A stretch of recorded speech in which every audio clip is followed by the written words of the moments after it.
Bonjour à toutes et à tous, bonjour à tous les suiveurs et à tous les inconditionnels de Grégoire Omnisso Sénégal ñuy waajal donc compétition bi gën a mag ci Afrique mooy la Coupe d'Afrique des Nations actuellement joueurs yi ñu ngi koy deewoo joueurs yi ñu ngi koy mettil tojkaani pàccal li nga duñ bëgg parce que joueurs yi même en phase de préparation il peut y avoir changement boo xoolee Alfred Ndiaye phase de préparation bi Coupe du Monde bi ci la jëlee place Cheikh Kouyaté surtout avec son excellent match face à la Croatie, ouverture lumineuse pour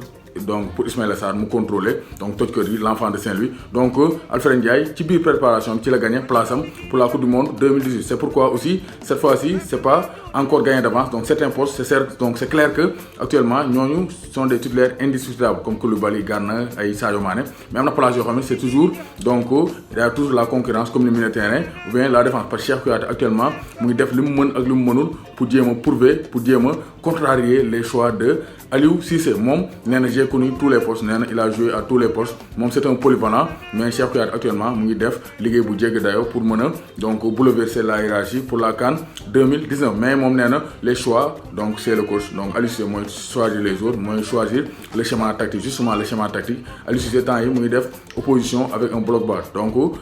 hier donc au niveau de l'entraînement dafa teg ñaari équipe 4-3-3 la teg benn équipe bi 4-2-3-1 avec un bloc bas. Donc Aliou Cissé actuellement donc je avais posé la question, envisagez-vous ou bien préparez-vous la situation à laquelle vous aurez un bloc bas donc face au Lions du Sénégal, parce que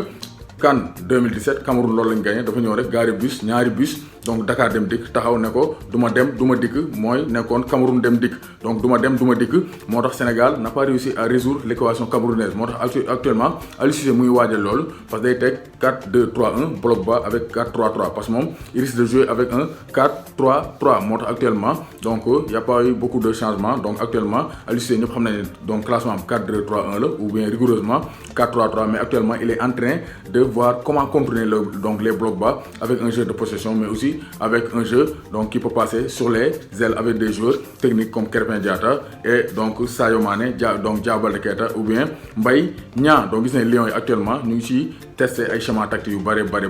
pour jéem a xool Aliou Cissé aussi muy jéem a tester ay joueurs au niveau du milieu de terrain. Des fois mu glisser Henri Saivet, des fois mu glisser Lamine Sané mu avance tout ci milieu terrain bi. Donc Aliou Cissé quand même muy jéem a xool ay schéma tactique pour jéem a xool ay pièces de rechange au cas où donc Sénégal dina faire face à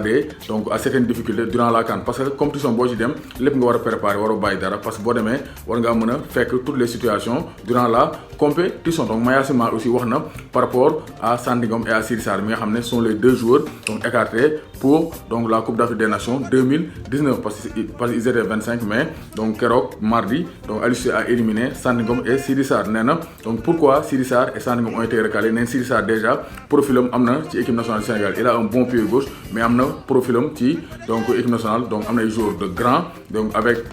donc une bonne technique comme Cheikh Kouyaté, Salif Sané, donc ils ont la même morphologie. Alfred Ndiaye ils ont la même morphologie, nee na ñoo niroo bind donc moo ak Siri Sarr ñoom bu niroo bind. donc Siri Sarr profilam am na ci taneer bi moo tax moom aussi ñu écarté ko. ñu ne ko Sandi Ngom mu ne Sandi Ngom c'est moins donc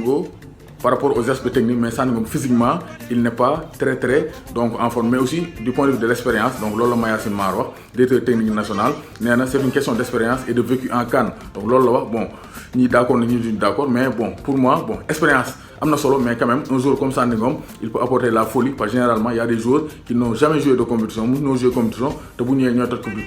toj compétition bi comme donc gis nañ ko avec